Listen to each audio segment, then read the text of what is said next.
Everyone good? Okay. Graham, can we start with some team news, please? Some injury problems, I don't know. Is anything cleared up yet? Yeah, we've got Solly's been training back. Ali Razor fine. Who else we got? We've got David Propper will wait till tomorrow to make a decision. Shane Duffy's making really good progress. Won't make the game, but diagnosis was probably it's a bit better than the original diagnosis with him. Leo's making good progress, but again the game will be too soon. Same with Bernie as well. So yeah, Leon Balogun back in the squad. So we're looking in better shape. Trossard, are you still looking at after the international break? Soon after the international break? Depends on how he goes. At the moment, yeah. If I'm being optimistic, yeah. Like I said, he's making good progress, working well. So we're optimistic with him and with Shane. Where's his Edo at with his? He was on the pitch the other day. First sort of bit on the, but he's quite slow with the operation he's had and the injury he's had. We just need to be careful, load him up at the right time. But he's probably some time away still. Yeah, is there a time frame? No, I wouldn't work with a time scale with him. How do you feel about the team's form at the moment? Well, in terms of results-wise, we want to try and improve that. It's clear. We were disappointed against Chelsea. We didn't play to the level I don't think that we can play to. At the same time, like I said after the game, I thought Chelsea were good as well. So we're a little bit disappointed after that game.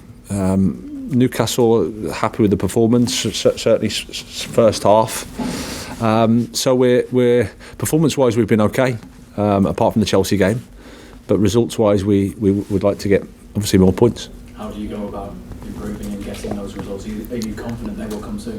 Yeah, I am. It's the Premier League. Every game's a challenge. Every game's difficult.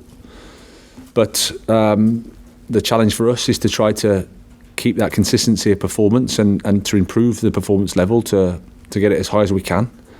And then you hope as a result of that you can get consistent results. That's the only thing we can necessarily control is what we do and how we go about our work. And the players have been really good. They try their best every day. They want to get better. I can sense that every day with their work. So that gives you hope and it gives you confidence that we can carry on improving. Is it important morale is maintained with the sort of run without results? You've got to maintain.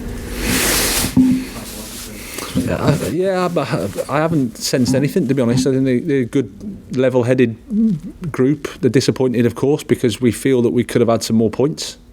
I don't think we sit here and think we're lucky that we've got what we have. We're a little bit unlucky, but that can happen. Again, the margins at this level are quite fine. So you have to just keep going, and that's what we'll do. We remain consistent. When we win, we're not the best team in the world, and when we lose, it's equally the same. We're not the worst, but we have to just try to consistent approach every day to just improving what we do. Tottenham, do you sense they might be slightly vulnerable after what happened on Tuesday night? I have no sense at all of Tottenham. I've got enough to worry about with Brighton. Obviously it's a disappointing result for them. Against the top team that were very, very clinical on the night, and again the margins can go against you. If Tottenham was maybe as clinical as Bayern, they could have been 3-0 up in the game. It's just that's the level that they're working at. For us, we focus on ourselves and what we have to do. It's a home game against a top team with a top manager, and we have to play well. Did you watch the Bayern game? Yeah. I was at the game. That was a really good game in terms of from a neutral perspective. Like I said, Tottenham were fantastic. Start the game, 30 minutes. They could have been 2-3-0 up. Some real impressive play, press in, put them under pressure, and then Bayern grew into the game. Were very, very clinical. If you look at the an expected goals model, it's not a 7 game, but that's what can happen sometimes with the quality of play on the pitch. So, but it was a good game to see. How would you assess the qualities of Mauricio Pochettino? I think it's as high as I can say. He's a top manager. What he's done at that club, I have the utmost respect for. He's competed at the top of the league, restructured in terms of into a new stadium, not competed in terms of maybe the resources at the very, very top, but still in the top 4 above big teams. Style of football I really like, flexible, Champions League finalists. I think he's done a wonderful job. Harry Kane, I think, has got 11 in 11 this season. Do you see him as the best number 9 in Europe, the world at the moment?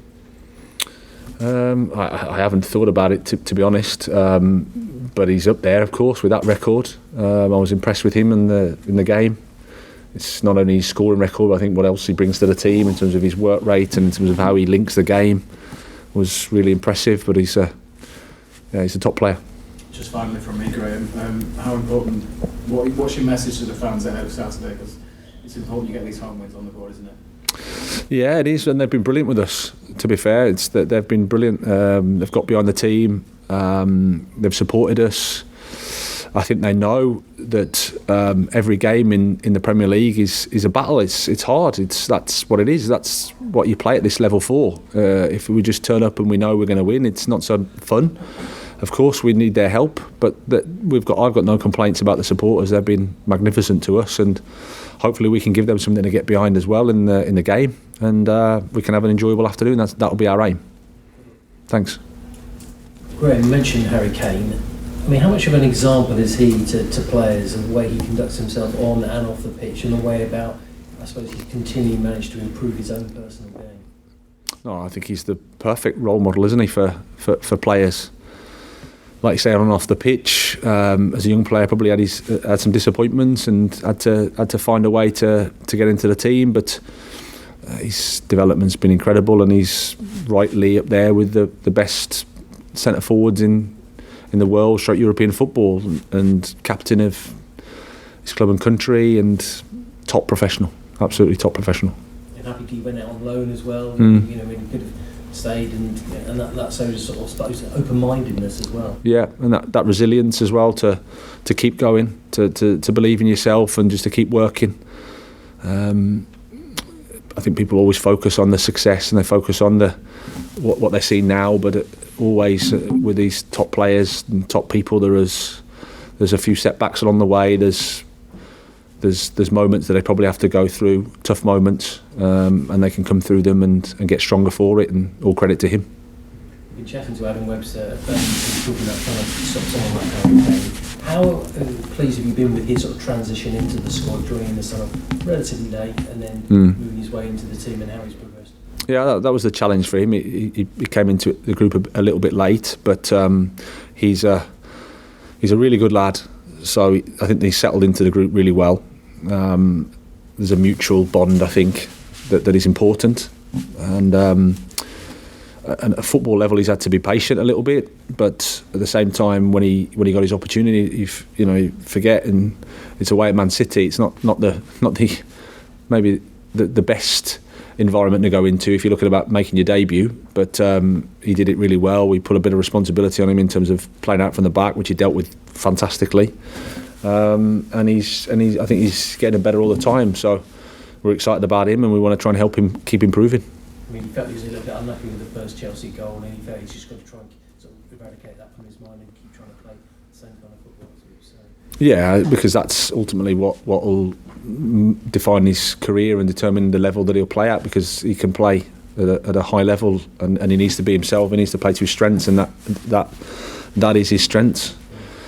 along the way, of course, it's just like anybody. There'll be a mistake, and that's more my responsibility than it is his. I'm asking him to do that, so we have to accept, and then he'll learn from it and become better.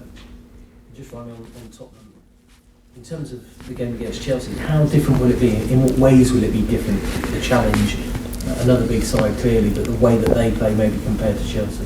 Yeah, and that's the beauty of the Premier League. Every game brings its own little dimension. Chelsea play differently to Tottenham, but in terms of the quality of the player, it's quite similar. We're at home, of course. It's a bit different in that way. We've got the support of our supporters, but in terms of the intensity of the game, in terms of the quality of the opposition, it's going to be quite similar with an understanding that every game is different. So we're looking forward to it, of course. You mentioned that Sonny is training. Does that mean he's available and he's good to go? Yeah, he'd be in the squad.